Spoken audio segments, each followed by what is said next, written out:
여러분 안녕하세요. 한밤의 기막힌 투자 진행의 김민겸입니다. 우리 한밤의 기막힌 투자 주말 방송은요. 주식 잘 가르쳐주는 동네 백수 오빠라는 프로그램으로 진행되고 있습니다. 저희 방송 함께 하시면서 얼마 남지 않은 11월 전략 잘 한번 세워가셨으면 좋겠습니다. 방송하기에 앞서서 먼저 저희 방송 참여 방법부터 알려드릴게요. 지금 화면에 네모난 QR코드 하나 보이시죠? 휴대폰 기본 카메라 어플 켜시고 가까이 가져다 대시기만 하시면 바로 입장 가능합니다. 나는 QR 인증이 안 된다 하시는 분들도 있으실 텐데요. 문자 샵 3989번으로 긴본 두 글자 보내주시면요. 저희가 10초 안에 참여 링크 하나 보내드립니다. 링크 타고 들어오시면 되는데요. 이렇게 참여해주시는 모든 분들에게 저희가 주식과 파생상품에 관련된 교육 자료집 그리고 주식 유망 종목 거기에 따른 히든 전략까지 모두 다 세워드리고 있으니까요. 지금 바로바로 입장해주시면 좋을 것 같습니다. 네, 그럼 본격적으로 시작해봐야겠죠. 토요일의 주인공 두 분 모셨습니다. 김정철 본부장님과 칼리 전문가님입니다. 안녕하세요. 네, 안녕하십니까. 네, 안녕하세요. 네, 전문가님들 혹시 게임 좋아하세요? 게임 저는 매우 좋아합니다. 어떤 게임 하시나요? 출시되는 게임 웬만하면 다 해봅니다. 아, 다 해보고요. 예. 네, 우리 칼리 전문가님도 게임 좋아하세요? 사실 잘하는 편입니다. 게임은. 이렇게 재능충이라고 하죠. 네, 이런 표현을 하면서 일단 좀 원래 좀 많이 하는데 요즘 좀 바빠가지고 최근에 네. 원래 계속 하던 게임을 좀 자주 못 하고 있는 것 같아요. 네. 저는 게임이 그 약간 예전에 인생을 건 적도 있어요. 그래요? 저는 예전에 그 대학생 때 네. 리땡땡. 리니땡 어, 리니땡 2를 거의 뭐 이렇게 거의 인생이라고 할 만큼 했었던 그런 사람입니다. 네, 그럼 두 분 다 모두 공감하실 만한 이야기인 것 같습니다. 드디어 게이머들의 축제 지스타가 전일 17일 날 개최됐었는데요. 코로나19의 여파 속에서 그간 축소되었다가 3년 만에 정상 개최됐습니다. 개최 속에 넷마블, 크래프톤 등 신작 공개에 대한 기대감 그리고 중국의 게임 규제 완화에 대한 기대감으로 게임주들이 상승 중인데 이런 주가 흐름 어떻게 보시나요? 이 상승 모멘텀이 계속해서 이어질 수 있을까요? 일단 뭐 게임 관련주들이 제가 예전에 게임 관련주들을 추천하고 얘기 드렸던 시기가 있었어요. 네. 그게 언제냐면 거슬러 올라가서 작년 10월 네. NFT 한참 얘기 나올 때 그때 제가 게임주를 강력하게 얘기 드리고 네. 그 다음부터 단 한 번도 게임주를 얘기해 본 적이 없어요. 네, 그 말은 무슨 말이냐? 주가를 보세요. 주가를 보시면은 뭐 대표적인 게임주라고 하면은 뭐 NC소프트가 있겠죠. NC소프트 보시면 월봉을 보시면 아시겠지만 작년 제가 연말까지 딱 얘기하고 그 다음에 끊임없이 급락을 한 그런 모습 볼 수 있습니다. 차트를 보시면은 정말 끊임없이 급락을 했겠죠. 저 보시면 뭐 이때는 제가 얘기 드렸던 시기고 요때 얘기 안 드리니까 보시면 주가가 어떻게 되는지 보이시죠? 쭉 내려가네요. 그냥 주구장창 폭락했다 이렇게 보시면 좋을 것 같고요.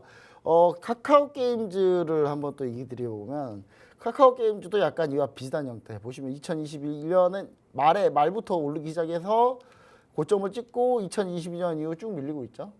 대부분 다 이런 형태인데 게임주들이 그럼 제가 간단하게 한번 좀 얘기를 좀 드리도록 하겠습니다. 자, 일단 게임주가 지금 좀 이슈가 되는 시기가 있어요. 그리고 네. 지스타가 지금 하는 이유가 있습니다. 왜냐? 우리 그 재민땡들이 방학 들어가기 전에 이제 방학 들어가기 전부터 이제 게임에 대한 관심을 갖기 시작하죠. 방학도 열심히 해야 되니까. 그래서 이제 지금 시기가 가장 성수기라고 보시면 돼요. 성수기인데 그래서 지금 보시면은 이제 과연 방학 전에 매수해야 되냐 게임주를 거기에 대한 이슈인데 한번 보시면 아시겠지만 자 2022년 그동안 그러면 어떻게 됐느냐 2022년 때 이거 정말 되겠다 했던 것들 매출 순위 보시면 아시겠지만 대부분 장기응에 대부분 실패했습니다. 2022년에 나온 게임 중에 성공한 게임 다 하나도 없어요. 다 전멸했어요. 보시면 카카오 게임즈 우마무스메 초반에 좀 갔다가 최고 2 찍고 바로 그냥 고꾸라졌고요. 위메이드 미르엠 위메이드는 지금 미르엠이 중요한 게 아니라 지금 위메이드 자체가 지금 어떻게 되냐가 문제일 정도고 위믹스 지금 때문에.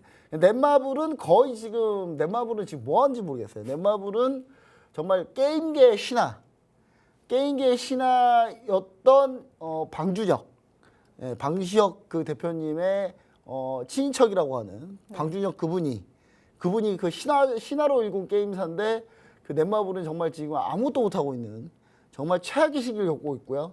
컴투스는 괜히 이상한 데 연루돼가지고 FTX하고 연루돼가지고 지금 그것 때문에 지금 안 좋은데 게임도 이번에 서머너즈 크로니클 또 망했어요. 또 이거 거의 망했다고 보시면 됩니다.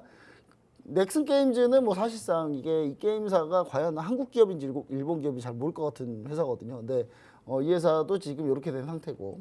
자, 이게 이제 이유가 있습니다. 이미 작년에 위메이드의 미르4가 플레이 투 언 해가지고 게임하면 돈을 번다의 컨셉으로 해서 대박을 쳤는데 그게 이제 그 이후로 그와 비슷한 게임들이 조금씩 나오기 시작했다가 가상자산이 시장이 별로 안 좋아지면서 그러니까 달러가 강세가 되면서 이 플레이 투 언 게임 자체가 지금 다 잘 안 됐어요.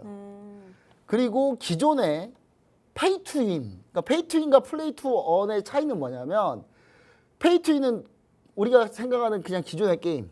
돈 때려 부으면 그냥 캐릭터 커지고 캐릭터 강해지면 게임 재밌게 할 수 있다. 네, 현금으로 이렇게 예. 결제하고. 그냥 그런 거 있잖아요. 월급날만 강해지는 리밋된 캐릭터들. 저도 예전에 한때는 용돈 받거나 제가 알바비 받는 날만 제 캐릭터 강해졌어요. 그날 일순간 강해졌다가 다시 또 떨어졌죠. 다시 점점 밀리는 거죠. 이제 그리고 그런 게임들이 사실 이제 우리나라는 사실 약간 좀 특이합니다. 게임이 좀 특이해. 우리나라 민족성도 약간 좀 특이하고 그러다 보니까 그런 게 워낙 잘 됐는데 해외로 가면 이런 게 절대 안 돼요.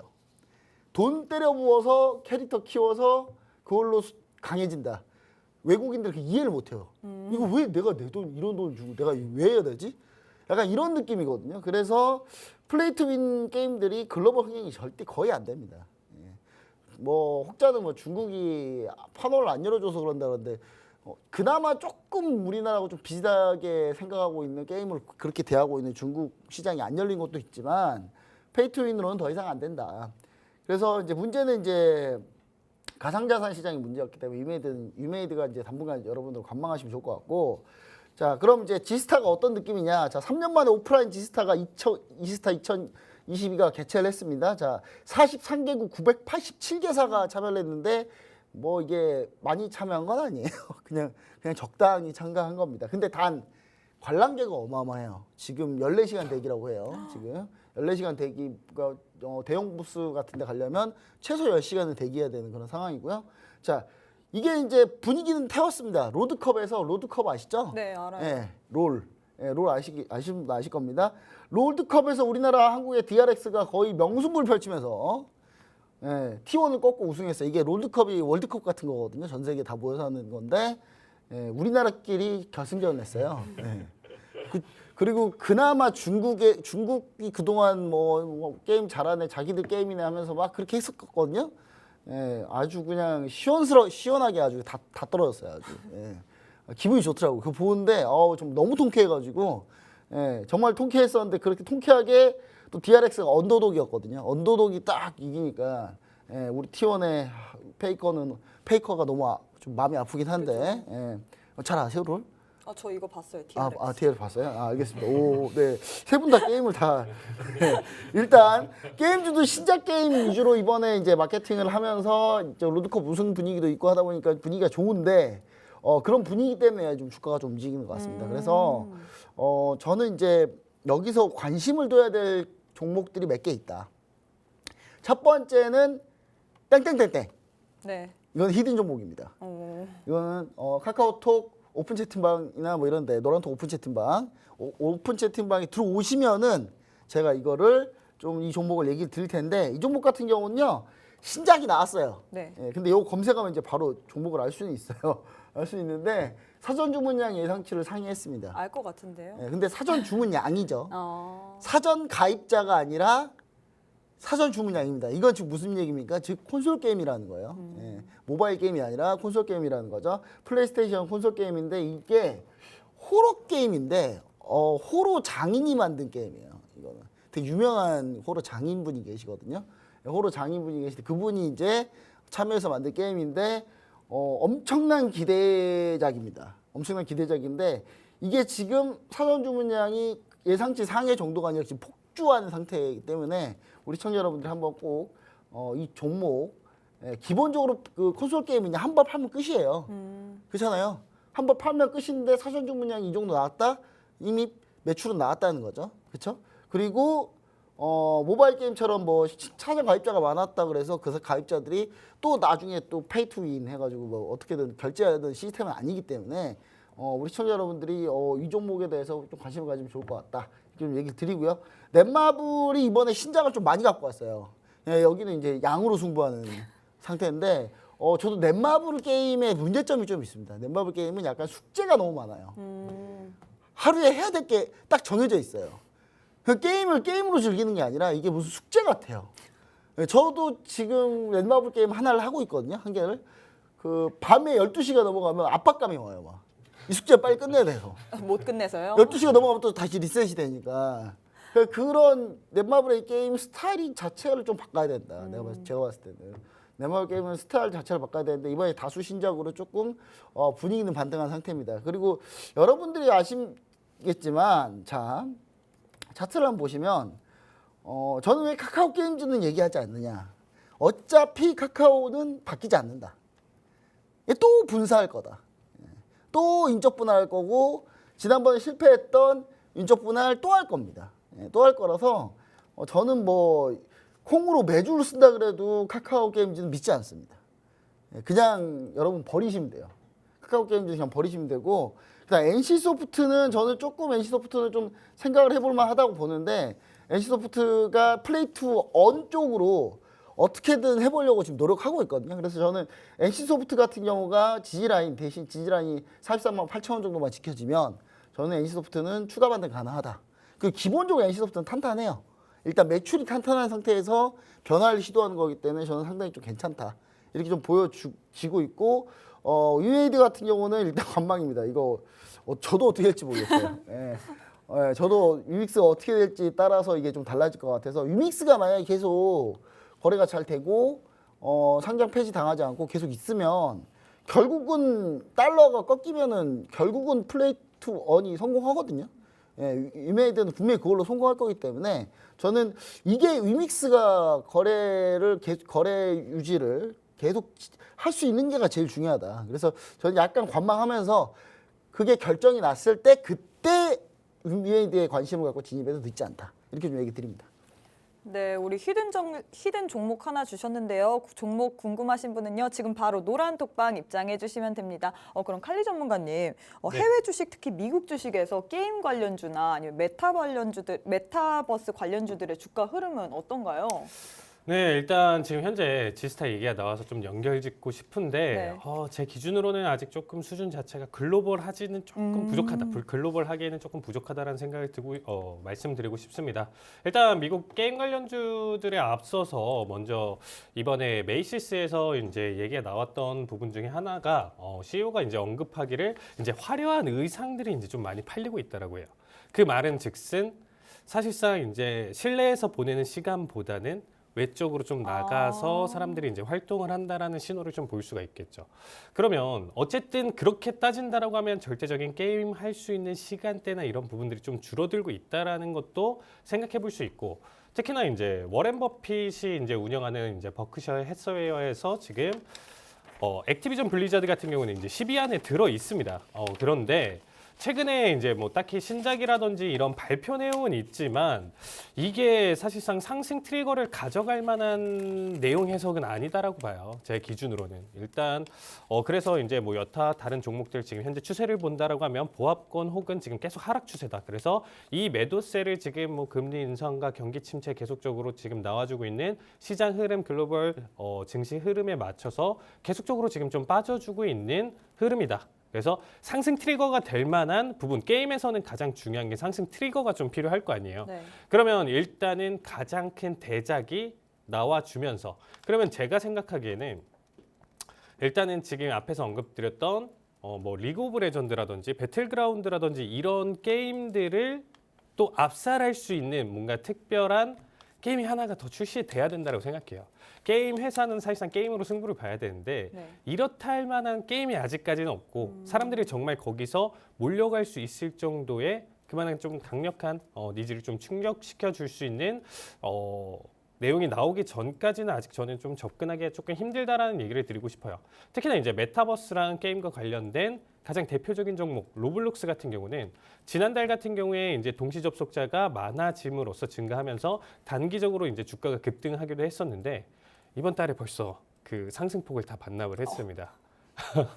그래서 일단은 어떠한 트리거로 인해서 단기적인 상승은 볼 수는 있겠지만 이 추세가 지속되려고 한다라고 하면 작년 같은 경우는 본부장님이 설명해 주셨던 NFT와 결합이 되면서 좀 강력하게 시장에 상승 흐름을 보여줬다라고 하면 이 지금 FTX 사태도 이따가 조금 더 언급은 드리겠지만 이 부분들 때문에라도 저는 게임 관련주랑 지금 메타버스는 조금 관망하시는 게 좋지 않을까. 일단 우리나라 종목들 제외하고 글로벌적으로 봤을 때는 조금 지금은 관망할 시기다. 이렇게 좀 언급드리고 싶습니다. 네, 사람들이 몰려갈 만한 그런 게임이 나오기 전까지는 아직은 조금 시기상조다, 관망할 필요가 있다라고 얘기를 해주셨습니다. 그럼 본격적으로 질문 한번 해보도록 하겠습니다. 미국 뉴욕 증시가 연일 하락 마감했습니다. 증시가 등락을 반복하면서 횡보하는 분위기다 보니까 산타랠리를 기대해온 투자자들도 매수에는 조금 신중한 분위기인데요. 세계 최대 온라인 상거래 플랫폼인 아마존의 창업자 제프 베이조스가 소비자들을 향해서 침체에 대비해 돈을 많이 쓰지 말라고 경고를 하는가 하면 연준의 강성 매파로 유명한 제임스 블러드 세인트루이스 연은 총재가 금리를 더 올려야 한다. 최고 7% 도달 가능성을 제시하면서 10월 소비자 물가지수 상승률 둔화와 10월 소매 판매 증가를 환호하던 시장 낙관론을 잠재우는 분위기입니다. 이런 연은 총재들의 발언 우리는 과연 어떻게 봐야 될지 우리 각 전문가님과 함께 투자 전략 한번 들어보도록 하겠습니다. 김정철 본부장님은 어떻게 보세요? 네, 지금 뭐 제임스 블러드 연은 총재는 어차피 이제 매파로 분류되어 있는 네. 분이고 매파 중에서도 약간 강경 매파 쪽에 속하기 때문에 충분히 뭐 그런 발언들은 예상할 수 있습니다. 근데 시장이 어제 미증시 같은 경우는 어제라고 따지면 제가 지금 우리가 방송하는 게 11월 18일이고요. 어제 이제 11월 17일 미국장이거든요. 미국장이 어제 이제 제임스 블러드 연 총재가 그런 얘기를 한 뒤로부터 시장에서 잠깐 놀랬는데 이제 시장에서 이제 놀래다가 무슨 생각을 했냐면 그러고 보니까 제임스 블러드 내년에 투표권 없잖아. 쟤 투표권 없는데 쟤 뭐 얘기하는 게 뭔 상관이야. 약간 이렇게 흘러갔다. 예, 그러니까 투표권 없는데 괜히 긴장했다. 예, 그래서 이제 시장이 살짝 이제 다시 정신을 차렸는데, 자 보시면 이제 좀 내용을 한번 보도록 하겠습니다. 자 보시면은 일단 바닥을 확인한 상태죠. 우리가 지금 바닥을 확인한 상태입니다. 지금 현재 지수의 바닥은 확인한 상태인데, 그럼 바닥을 확인해서 이게 2,600, 2,700, 2,800 가서 다시 3,000을 가느냐는 요원하다. 그 다음은 도대체 어떻게 될 거냐에 대한 우리의 이제 궁금증이 있는 거죠. 근데 지금 이제 어떤 상황이냐면, 최근에 바닥을 확인했던 그 세 가지 중요한 요인 중에 하나가 뭐냐면, 미국 중간 선거가 일단 끝났고, 거기에 중국의 리오프닝 기대감이 좀 더해졌고, 여기에 해외 자금 유입으로 증시 바닥이 확인된 상태입니다. 자, 근데 여기서 미국 중간 선거는 우리한테 어떤 영향을 줬느냐? 민주당이 질 걸로 알았는데 민주당이 이겼어요. 이겼기 때문에 다시 신재생 쪽으로는 드라이브가 계속 유지되고 있다. 예.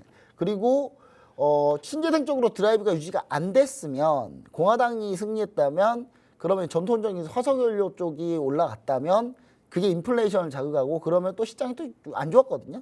예. 그 부분을 따지고 보면 우리가 사실은 민주당이 조금 선전한 게 차라리 좀 더 잘 됐다. 원래 공화당이 이겼을 때 증시가 오른다는 약간 그런 통계적 확률이 있어요, 있기는. 근데 공화당이 승리했을 때 이번 오히려 더 좋지 않았을 가능성이 높았다. 저는 약간 이렇게 좀 보고 있고, 물론 이기긴 이겼지만, 공화당이 이기긴 이겼지만 상처뿐인 승리였죠. 예, 트럼프 대통령은 전 대통령은 다음 대통령 선거에 절대 나오면 안 되겠다라는 걸 다시 한번 확인한 상태였기 때문에. 자, 그리고 중국 3월 전인대 기점으로 리오프닝 기대감이 있었습니다. 중국이 리오프닝 제로 코로나 이제 끝나는 거 아닌가 해서 시진핑 산념하고 나서 그때 중국 당국에서 아니야, 우리는 제로 코로나 계속 진행할 거다 했는데, 갑자기 베이징 마라톤 대회를 노마스크로 해요. 그러다가 각국 정상들이 베이징 방문했는데 마스크를 안 쓰고 방문해요. 시진핑 주석도 마스크 안 쓰고 대화하고, 이거 리오프닝 하는 거 아닌가요? 제로 코로나 아닌가요? 그랬더니 중국 당국에서 또 그러죠. 우리 아니야. 우리 3월까지는 절대, 우리 3월까지 계속 제로 코로나 할 거야. 근데 갑자기 그 말을 들은 모든 언론이든 시장은 어떻게 받아들이냐. 그럼 3월 이후에는 하겠네. 그러니까 뭘 얘기하든 그냥 다 제로 코로나는 그만한다라고 듣는 거예요, 지금 시장은. 그래서 이제 중국이 이제 그렇게 되는데 저는 중국이 제로 코로나를 중단한 시점이 내년 3월 전인대가 이제 양해가 끝나고 나서 이제 누구 해가지고 상무위원을 딱 앉혀놓잖아요. 상무위원 지금 확정된 상태인데 그 상무위원으로 첫 번째 회의를 하는 게 바로 전인대예요. 그러니까 그 전인대가 들어가면 그때 이제 1년 정책이 먼저 나오기 때문에 그때를 기점으로 제가 봤을 때는 제로 코로나가 끝나면서 돌아선 시점이 되지 않느냐라는 기대감이 먼저 제가 항상 눈에 얘기하는 기적의 선반영으로 지금 반영이 된 거죠. 예. 그리고 미국의 경기는 조금씩 근데 꺾이고 있다는 부분이 중요합니다. 실업률을 정확하게 표로 쫙 보면요, 조금씩 지금 오르고 있어요. 오르고 있기 때문에 저는 이제 미국 경기는 조금씩 꺾이고 있는 건 맞다. 그 2023년은 도대체 우리가 어떻게 보시면 되냐? 실질적인 경기 침체 국면인데 얼마나 빨리 그걸 돌아서느냐? 실질적인 경기 침체를 얼마나 빨리 돌리냐가 제일 중요하다. 그렇게 보시면 좋을 것 같고요. 결국은 이제 달러화가 약세 국면으로 전환될 시점이 중요한데 우리나라가 이제 한국은행 금융통화위원회가 50bp 금리 인상을 원래 해야 되는데 이번에 25bp를 할 가능성이 좀 있어요. 왜냐면 미국이 살짝 이 정도 되면 미국 CPI가 꺾인 거 아니야라고 생각을 했을 경우. 근데 진짜 저는 이제 한국은행의 한국은행 분들이 알아서 잘 판단하시겠지만 한국은행 총재님도 잘 알아서 판단하실 거고 위원분들도 잘 판단하시겠지만 여기서 25bp밖에 인상 안 한다 그러면은 다시 원화는 거꾸라집니다. 다시 원화는 거꾸라지고 다시 시장에 안 좋은 사인을 줄 가능성이 아주 높다. 그래서 저는 50bp 인상을 포기하지 않는 게 제일 중요한데 과연 현 정부에서 50bp 인상을 고운 눈으로 쳐다볼 것이냐. 비행기도 안 태운 그 약간 그런 분들인데 자기 그러니까 가짜 뉴스인지 진짜 뉴스인지 확인도 안 되는 뉴스를 가짜 뉴스라고 얘기한 다음에 비행기도 안 태운 분들이 과연 이분들이 과연 한국은행에서 50bp 인상한다 그러면 가만히 있을 거냐가 제일 중요한 거죠. 가만히 안 있을 것 같기도 하고. 자, 그다음에 미중이 정치적 이슈가 모두 끝난 상황이기 때문에 실질적으로 이제 경기에 집중할 시기가 왔다. 그래서 저는 12월 FOMC에서 만약 50bp를 인상하게 되면 요게 좀 신호탄이다. 그러니까 75bp 쭉 가다가 한번 50bp 딱 꺾어지면 꺾였다 이제 끝이다 하면서 그때 우르르 반영될 가능성이 높다. 근데 이제 그때는 어떤 업종이 오르느냐. 저는 소비 시즌이기 때문에 소비 관련주를 좀 보시는 게 낫지 않을까. 그래서 연말 소비 랠리 관련주를 좀 보자. 그래서 연말 소비 랠리 관련주 위주로 좀 보았으면 좋을 것 같습니다. 지금 보시면은 미국 정책금리하고 달러 인덱스인데 미국 정책금리가 보시면은 최근에 이제 가파르게 쭉 올랐죠. 쭉 올랐기 때문에 쭉 올랐는데 달러 인덱스가 같이 이제 쭉 올라가고 있죠. 근데 저는 이제 정책금리가 이제 올라가는 속도가 꺾이면은 달러는 바로 꺾인다. 그러니까 정책금리 여기 보시면은 2002년하고 4년 때 보시면은 금리는 올렸는데 달러는 밀리는 흐름도 있었고요, 분명히. 그렇기 때문에 우리는 달러가 이제 꺾일 때 이제 더 심하게 꺾였고 이때는. 자, 그래서 이제 저는 이제 금리가 올라가는 시점, 그러니까 크로스된 시점이 금리를 50bp를 올리고 그다음 25 올리기 시작할 때부터는 달러가 쭉 꺾여서 크로스될 가능성이 높다. 그러면 글로벌 경제가 조금씩은 좀 살아난다. 그 타이밍이 언제냐? 중국이 제로 코로나를 완화한 시점이기 때문에 저는 한 내년 1분기에 분명히 조금 시장은 반등이 좀 올 가능성이 높다. 그러면서 바닥 완전 확인하고 반등 왔고 그 다음부터는 약간 박스권을 쭉 그리면서 경기 침체. 그러니까 여러분 금리를 올려놓으면 경기가 안 좋잖아요. 그러면 금리를 다시 조금씩 내리면 돼요. 그러면 미세 조정이 됩니다. 그렇기 때문에 충분히 방어는 가능한 시장이 내년에는 펼쳐지지 않을까. 약간 이렇게 예상하고 있습니다. 네, 방어를 가능한 시장이 내년에는 예상되지 않을까라고 얘기를 하셨고요. 칼리 전문가님은 어떻게 보세요, 지금? 네, 일단 세 분야 사람들의 이제 좀 의견을 좀 종합해서 본다라고 하면 연준 같은 경우는 지금 가파르게 하락을 하던가 상승을 하면 이거를 계속 좀 진정시키려는 움직임이 있어요. 그러니까 오히려 CPI 때문에 폭등을 하면 매파적인 발언을 쏟아내면서 그 상승폭을 좀 제한하려는 움직임이 있고 너무 낙폭을 가져가면 지금 비둘기파적인 움직임을 가져가면서 뭐 내년에 이제 조금 속도 자체를 조절할 수 있어 뭐 이런 식의 기대 심리를 작용을 하면서 급등락을 지금 원하지 않다라는 거예요. 오히려 급등 지금 랠리를 계속적으로 펼쳐졌을 때 오히려 이제 뭐 경기 침체다 뭐다 하면서 지금 쏟아졌을 때 다시금 원의 하락폭을 굉장히 크게 또 맞을 수 있기 때문에 좀 살짝 지금 진정시키고 있다. 오히려 이제 소프트 랜딩을 좀 원하고 있고 급락을 좀 피하려는 움직임이 좀 강하다라고 봐주시면 될 것 같고 특히나 이제 CEO들의 발언들이 좀 이번에 좀 눈에 띄었어요. 그렇죠. 이번에 계속 지속적으로 뭐 월마트라든지 뭐 이제 대표적으로 이제 월마트 뭐 좀 얘기를 드리면 이제 월소득 우리나라 기준으로 이제 연소득 1억 이상 되는 고소득층이 이제 좀 많이 유입이 됐다라는 얘기를 했습니다. 원래 이제 월마트 같은 경우는 우리나라 뭐 이마트나 이제 홈플러스 본다라고 하면 뭐 대형마트 뭐 이제 가서 사는 거 뭐 누구나가 이제 좀 생각을 할 수 있고 뭐 어떠한 소비층이 오더라도 이상하지 않잖아요. 근데 미국 같은 경우는 이 월마트 이제 원래 싼 마트 이런 개념인 거죠. 그래서 이 부촌 쪽에서는 오히려 월마트가 들어온다라고 하면 반대 시위가 났을 정도였어요. 그런 일이 있었다 보니까 어떻게 보면 이제 고소득층이 근데 들어왔다라는 것 자체는 그만큼 좀 힘들다라는 거죠. 그리고 CEO들이 뭐 아마존 지금 할 것 없이 내뱉는 게 결국에는 지금 현재 경기 침체는 기정사실화돼 있는 거예요. 그거에 따라서 이제 앞으로 우리 기업이 어떻게 추가적으로 대응할 거고 월마트 같은 경우는 뭐 고용 인원 축소를 가져가지 않고 시스템적으로 좀 변화를 가져가겠다 뭐 이런 식으로 지금 시장에 이제 내놓고 있는 상황인데 결론적으로는 지금 CEO들은 경기 침체 지금 계속적으로 준비를 하고 있다. 이렇게 볼 수가 있고 그럼 이제 월가 IB들에 대한 지금 부분이 양방향으로 좀 많이 엇갈리고 있는 상황인데 이 강세론자랑 지금 이제 앞으로 약세론자가 있겠죠. 그럼 강세론자 같은 경우는 앞에서 본부장님이 지금 설명해 주셨던 내용들 이제 뭐 CPI 꺾이고 있는 모습이고 금리 자체도 일단 다음번에 어떻게 보면 50bp 그리고 그 이하 언더까지도 이제 지속적으로 좀 생각해 볼 수 있는 내용 중에 하나니까 이렇게 본다라고 하면 지금 연말 그리고 내년 1분기까지 상승할 가능성이 있다라고 얘기를 해요. 근데 이 부분은 사실상 지금 약세론자 입장에서 본다라고 하면 아직 경기 침체에 대한 제대로 부동산 폭락과 지금 계속적으로 아직 지금 인플레이션이 완벽하게 꺾이지는 않은 상황이잖아요. 어떻게 네. 보면. 그렇기 때문에 이 상황과 지금 좀 맞닥뜨려서 봤을 때는 아직은 아니다. 급락 가능성이 있다. 이렇게 얘기를 하고 있어요. 그래서 너무 낙관하는 것도 안 좋고 그리고 뭐 너무 지금 회피 심리로 가져간다고 하면 우리가 뭐 투자로 성공을 거둘 수는 없겠죠. 그럼 제 의견은 뭐냐? 결론적으로 제 의견은 연말까지는 그러니까 연말이라고 하면 12월 말 그러면 1월 초 중순까지는 랠리를 좀 펼칠 수 있다라고 생각을 하고 있어요. 현재 관점에서는 시장 자체가 거기까지는 지금 반등 가능성을 저는 충분히 보고 있는 상황이고 그 이상까지 보는 거는 1분기까지 내내 상승으로 계속적으로 가져간다? 이건 조금 힘들 것 같아요. 혹시 영화 빅쇼트 보셨나요? 영화 빅쇼트? 여기에서 이제 대표적으로 이제 쇼 투자자 거기에 이제 주인공으로 나온 마이클 버리가 이번에 트윗을 짧게 남겼습니다, 여러분들. 내가 여러분들 지금 공매도를 얼마나 하고 있는지 상상도 못할 것이다.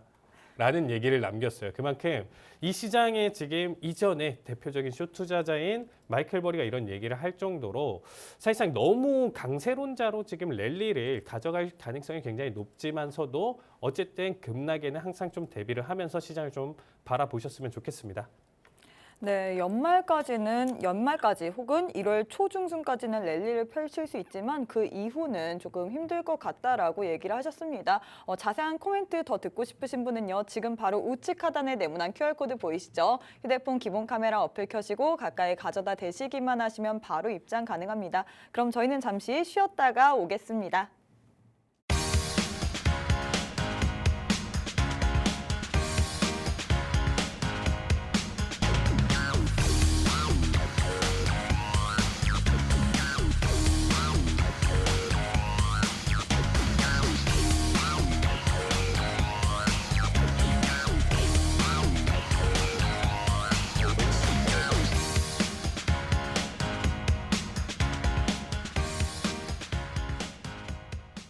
네, 메모리 업계 3위인 마이크론이 메모리 반도체 공급을 줄이고 설비 투자 감축을 시사했습니다.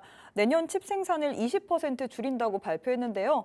하지만 엔비디아의 실적이 예상보다 양호하게 나오면서 반도체주들의 옥석 가리기가 진행될 것이라는 그런 전망이 나오는데 미국 반도체주들의 주가 흐름 어떻게 보시나요? 뭐 인텔, AMD 등이 있는데. 네. 어떻게 보시나요? 일단 반도체 같은 경우는 충분히 저가권이고 네. 이번에 사실상 좀 트리거가 됐었던 부분 중에 하나가 또 워렌 버핏 이분이 또 이제 TSMC를 대량 매수를 하면서 시장에 또 한번 트리거로 작용을 했어요. 근데 워렌 버핏이 뭐 투자를 할 수도 있지, 뭐 이거 갖고 꼭 그러냐 이렇게 할 수가 있는데, 기술주를 지금 투자한 지가 벌써 정말 오래됐었는데 지금 다시 이걸 담고 있다, 리스크가 크고 큰 돈을 가지고 지금 반도체를 담고 있다, 그만한 의미가 있겠죠. 그냥 너무 싸니까 담은 건 아닐 거예요. 그래서 그 부분으로 지금 생각해 본다라고 하면, 여러분들 반도체 관련 종목 사실상 제가 지난번에도 분할 매수 접근이나 이런 부분들로 봤을 때는 매력적이다, 충분히 지금 봤을 때 단기적으로 상승 랠리 있을 때 가장 강하게 상승 종목이기 때문에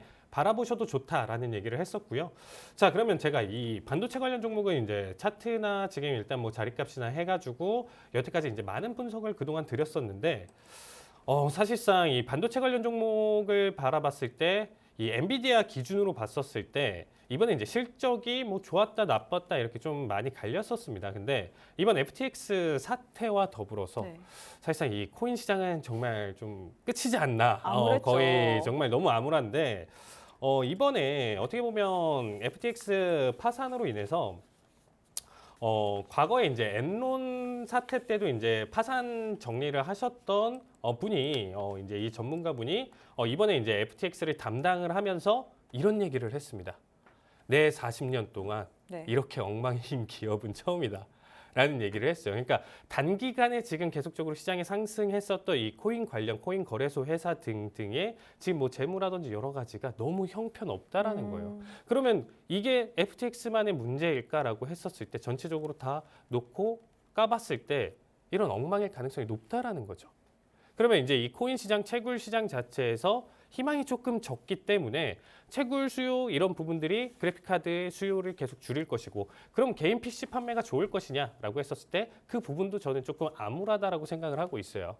그러면 이제 다른 쪽으로 지금 좀 놓고 본다라고 했었을 때는 이 데이터 센터 쪽으로 좀 넘어간다라고 하면, 이번에 이제 AMD에서 나온 CPU 칩이 이 데이터 센터에 이제 굉장히 좀 적합하다라는 얘기가 나와주고 있습니다. 그러면 이전에 이제 뭐 엔비디아나 이제 다른 데서 이제 계속적으로 조금 더 독점을 하고 있었던 부분 자체를 AMD가 이제 뺏어 온다라고 하면 향후 2년 동안에 이제 AMD의 주가 흐름이나 재무 자체는 좀 탄탄할 가능성이 있다라는 거죠. 그래서 사실상 정말 얘기 드렸던 것처럼 옥석 가리기가 굉장히 중요할 것 같아요. 그러니까 반도체 전체적으로 지금 좋긴 하겠지만 누구는 횡보장세를 유지할 것이고 누구는 오히려 하락할 텐데, 저는 상승으로 지금 바라보고 있어요. 그래서 일단은 여기서 탑픽으로 본다라고 하면 제가 AMD, 그리고 추가적인 설명 자체는 제가 노란 톡방에서 언급드리도록 하겠습니다.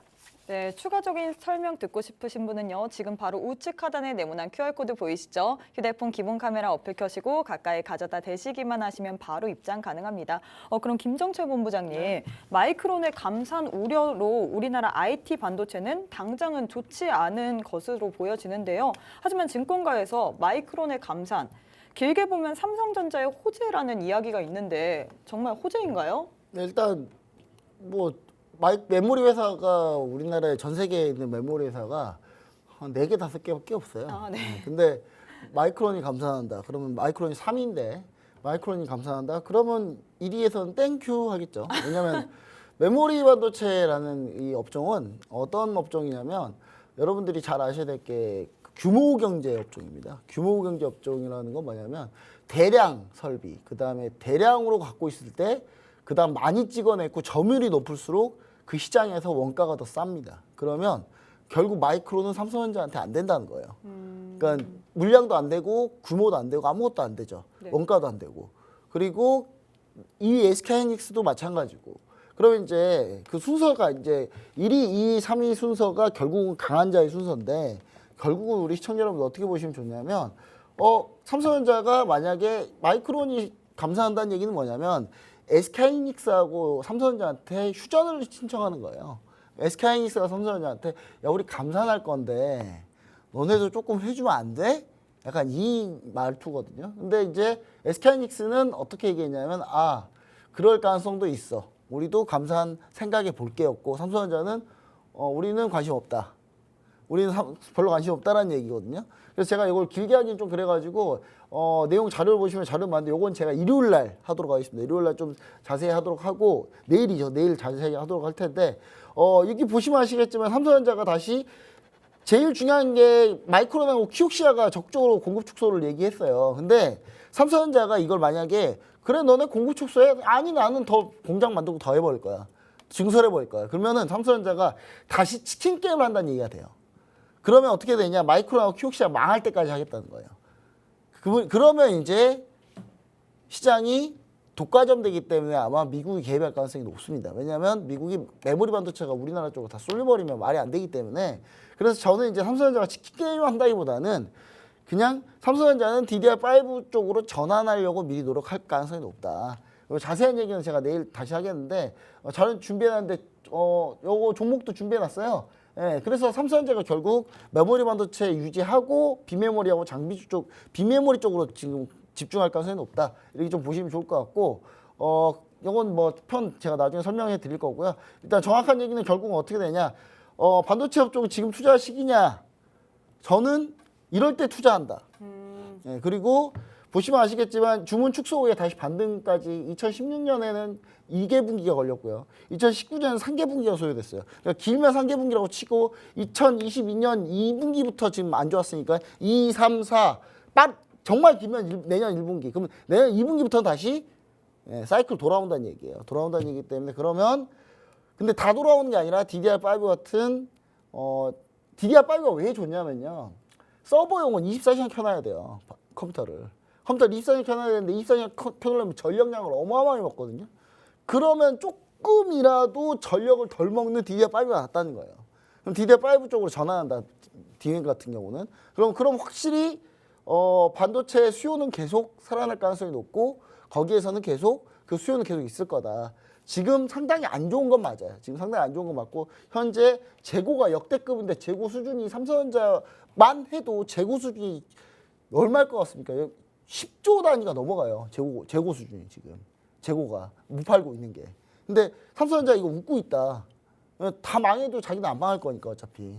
그래서 제가 봤을 때는 어차피 마이크론의 공급 축소는 삼성전자 아무 영향을 주지는 않는다. 근데 다만 비메모리 쪽에서 TSMC랑 얼마나 싸우느냐. 이번에 워렌 버핏이 TSMC 투자했다고 하잖아요. 그러니까 삼성전자가 좀 조바심이 날 가능성이 높습니다. 그래서 제가 봤을 때 이 부분을 좀 집중하고 우리는 그럼 어떤 종목을 보느냐? 예, 여기 있는 종목을 보는데 이거는 일요일에 다시 한번 얘기 드리도록 하겠습니다. 네, 내일 다시 한번 얘기해 주신다고 했고요. 히든 종목도 있습니다. 히든 종목 받아가고 싶으신 분은요. 지금 바로 우측 하단에 네모난 QR코드 보이시죠? 휴대폰 기본 카메라 어플 켜시고 가까이 가져다 대시기만 하시면 바로 입장 가능합니다. 여러분들이 칼리 전문가님의 실전 매매 너무나도 궁금하다고 하셔서 지금 하이라이트 영상 준비했습니다. 하이라이트 먼저 보고 오시죠. 자, 859 매도 체결. 자, 60 기준으로 자, 40티 주문 커팅 접수 완료. 보겠습니다. 자, 901자리 값 가져갈게요. 취소 자, 확인. 요거 마지막. 주문 접수 완료. 자, 17,901 커팅. 자, 805자리 값 1차 청산. 805자리 값 볼게요. 자, 55티. 자, 거의 다 왔죠?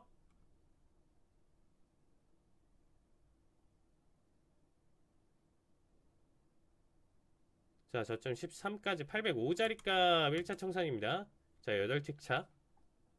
7, 805. 자, 50틱. 자, 지금 보실 분들은 지금 딱 정리 봐주세요. 지금 정리 딱 봐주시고요. 자, 1차 자리값까지는 지금 일단 잘 올라왔죠. 자, 61자리값 본절대행 확인. 보면서 요거는 마무리 주문 접수 끌고 완료. 가도록 하겠습니다. 자, 지금 마디값 61자리값 그대로 놓고 본절대행. 자, 더 보실 분들은 이제 본절 각오하고 보는 거죠. 자, 50틱 구간 나왔습니다. 55틱이죠. 자, 리딩 관점 기준으로 55틱인데 자, 여기까지 일단 보여줬고 자, 추가 대행 자리값 기준으로 본다라고 하면 중심가까지 봐도 괜찮겠죠. 지금 봤을 때 749군 11자리값 올청입니다. 61까지 자, 10틱 자, 저점 61이에요. 61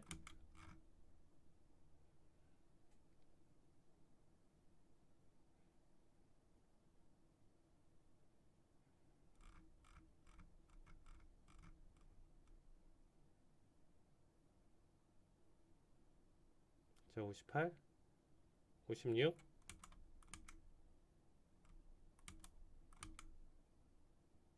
자, 52 자, 한틱 좋습니다. 자, 110이죠. 110틱 수익 축하드립니다. 자, 조금만 더 볼게요. 자, 60일 올청인데 자강 지금 쉽게 주진 않고 있죠. 자, 마지막. 이거 마지막 분봉인데 자, 75.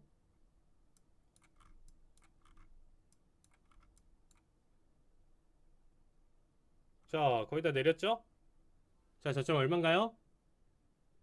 664까지 그려줬습니다.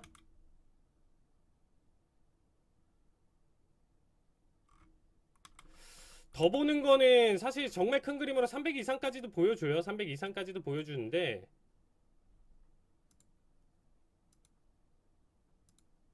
아, 이거 조금 아쉬운데.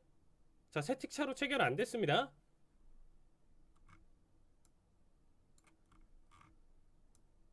지금은 일단 단기 정리 봐도 나쁘지 않은 구간이죠. 세틱차로 체결이 안 됐습니다. 세틱차 71자리 값으로 올려서 조금만 더 빠르게 타협해 볼게요. 자, 17,700 17,671 올청대기 671로 볼게요. 자, 자리값 타협을 하겠습니다. 71로 타협할게요. 61 자리값 노렸는데 세틱차로 체결이 안 됐어요. 자, 매도세는 계속적으로 지금 좀 보여주고는 있는데 조금 더 빠르게 청산 타이밍 가져가 보도록 하겠습니다.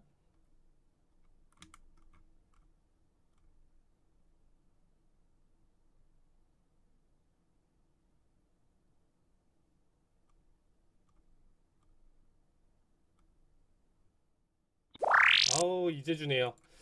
자, 80틱이죠. 매도 관점 볼게요. 자, 지금 시장가 매도 체결 보셔도 괜찮습니다. 시장가 매도 체결 보시면 될 것 같고요. 89 기준으로 지금 일단은 20일 컷땡. 주문 접수 이거 완료. 좀 빨랐어요. 제가 일단 누르고 얘기 드렸는데 좀 빨랐죠. 자, 체결 못 하신 분들은 일단은 킵해 두시고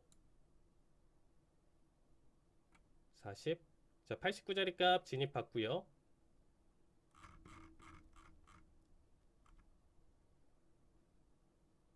자, 49자리 값 일단 자르도록 하겠습니다. 자, 지금 자리값 올청 가져갈게요. 자, 60일 자리값 체결. 아, 요거 변동성 조금만 더 볼까요? 차라리 요거 조금만 더 볼게요. 49 커팅 바로 가져가진 않고요. 자, 60일 매수 체결. 자, 60일 매수 체결이고요. 자, 요거는 손절가 일단 조금만 더 버텨볼게요. 자, 80일 자리값 하나 더 추가적으로 들어가고요. 자, 지금 한 계약 더 추가 진입, 매수 진입 보고 자, 59에서는 그냥 다 자르겠습니다. 주문 접수 자, 완료. 주문 59까지 접수 이제 완료. 넘어오면 자, 올청. 자, 한 계약만 보셔도 괜찮아요. 자, 11,959 올컷. 자, 요거 보시죠. 자, 여기서까지 이제 제가 생각하는 최대 아래 꼬리 부근 때까지 왔기 때문에 자, 여기서 일단은 물탄 자리값 12,021 평단가까지 만들었고요. 요거 한번 보시죠. 요거 하나 더 보고 탈출하는 자리값.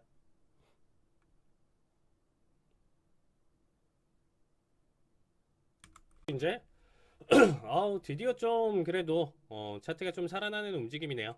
자, 12,020 터치. 자, 돌파 자리값 나와주고 있고요.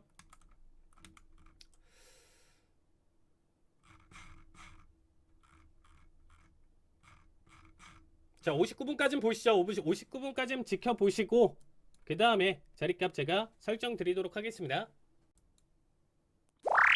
자, 한 자리 청산. 자, 지금 일단은 1차 청산 나왔고요. 자, 일단은 지금 400불이죠. 자, 19자리값 본절 자리값 잡으면서 주문 볼게요. 접수 완료. 자, 저는 일단은 앞가 물탄 자리값 평단가 때문에 좀 다르지만 결과값은 똑같아요. 자, 결과값은 똑같고 자, 이거 추가 추세 자체 지금 지켜본다라고 하면 요거는 계속 홀딩 해볼게요. 자, 이거 본절 잡히더라도 자, 최소 본절 잡히더라도 자, 일단은 39자리 값까지 일단은 반영됐고요. 조금 선을 넘었어요. 그러니까 지금 19자리 값이나 12,000자리를 지켜줬으면 너무 좋았는데 일단 못 보여줬죠. 거기까지. 자, 일단은 40까지 눌리는데 자, 39자리 값 터치하면 마무리 보겠습니다. 자, 800불 수익으로 마무리 볼게요. 자, 59 체결. 주문 접수 완료. 자, 한 번 더 볼게요. 자, 저는 오늘 매도 자리값 본다라고 했었죠. 일단은 조금 더 흘러야 된다고 생각해요. 기본적으로 지금 18,000 자리값까지도 깨면서 지금 일단 소리가 안 났네요. 죄송합니다. 계속 얘기 브리핑 드렸는데 자, 18,059 매도 체결. 자, 저는 오늘 계속 빠져야 된다고 생각하고 있어요. 그래서 일단은 여기 자리값 지금 보고 있는 거고요. 그렇죠, 여기까지. 자, 제발 89. 10일까지만 지금 주문 가져가면서 접수 좀 완료. 수능 보도록 하겠습니다. 17,931 엄청대기 여기까지만 일단은 좀 생각하면서 볼게요. 이제는 추세 지금 좀 바라보고, 자 682는 맥시멈 자리값인데 요거는 한 번 더 올려치는 파동 봐야 됩니다. 이렇게 그렇죠? 43. 자 거의 다 왔죠? 이번에 가자. 자 27초 남았습니다. 복마감. 자 32.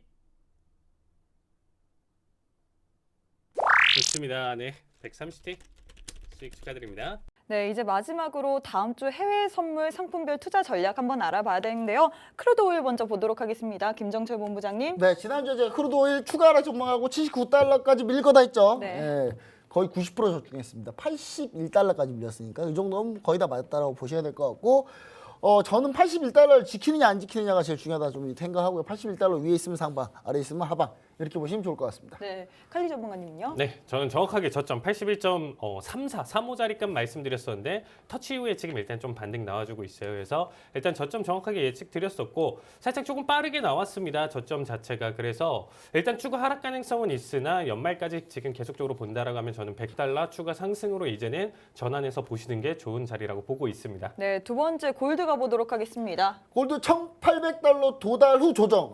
이 정도면 거의 작두 탔습니다. 1,800달러를 정말 눈곱만큼 남겨놓고 조정받았어요. 네, 이 정도면 뭐 거의 1,724포인트까지, 이 달러입니다. 달러 포인트가 아니라 오타인데 이거 달러인데 1,724달러까지 하락할 가능성으로 보고 있고요. 당분간 달러가 약간 좀 강하지 않을까 이렇게 보고 있습니다. 네, 칼리 전문가님은요? 저도 지금 똑같이 보고 있는데 저 역시도 지금 일단은 1794.7 고점 예상했었던 자리값 살짝 못 미치게 고점 그리고 나서 낙폭을 가져왔습니다. 일단 예상할 수 있는 가장 좋은 저점은 1720까지 일단은 추가 낙폭 가져갈 가능성이 있고요. 이후부터는 정말 2000 이상까지도 가져갈 수 있는 오버슈팅 나올 수 있으니까 여기 눌림 시에는 확실히 매수 관점 다시 지켜보는 거 알려드리도록 하겠습니다. 네, 나스닥 가보도록 하겠습니다. 네, 나스닥은 반만 맞췄어요. 네. 상승 얘기했는데 12,500원 택도 없었고요. 근데 전 11,600포인트, 11,600포인트를 지지를 받는다면 전 반등을 좀 예상할 수 있다. 지난번에 한번 어제 반등 지지 받았거든요. 그래서 저는 이 부분이 계속 지켜지기만 한다면 추가 상승 랠리는 충분히 더 이어갈 수 있다. 이렇게 좀 보고 있습니다. 네, 칼리 전문가님은요? 네, 저 역시도 지금 일단은 11,700대, 저는 오히려 11,700대까지 지지는 좀 봐야 지금 일단 추가 상승 가능성이 있다라고 보고 있습니다. 저 역시도 일단은 관점을 12,490대까지 일단 좀 봤었는데, 지금 현재 지금 자리값이 11,700대까지 다시 눌렸었죠. 그래서 지금 현재 관점으로 다시 본다라고 하면 12,492까지 충분히 상승 여력 남아 있다. 이렇게 봐주시면 좋을 것 같습니다. 네, 마지막으로 구리 한번 보고 가도록 하겠습니다. 네, 구리 같은 경우는 제가 일단은 정말 잘 맞췄었는데 정확하게 이제 4달러 돌파하지 못하는 뭐 3.95 여기까지 이제 고점을 그렸다가 지금 매도세가 정확하게 나와준 모습입니다. 다음까지는 이제 3.5까지 추가 하락 가능성이 있고요. 이후부터는 4.3 고점까지는 안정적인 상승 랠리 가져갈 가능성 크다. 이렇게 봐주시면 좋을 것 같습니다. 네, 이렇게까지 다음 주 해외 선물 상품별 투자 전략까지 알아봤습니다. 저희가 준비한 내용은 여기까지고요. 저희는 내일 이 시간에 다시 찾아오도록 하겠습니다. 시청해주신 여러분 고맙습니다.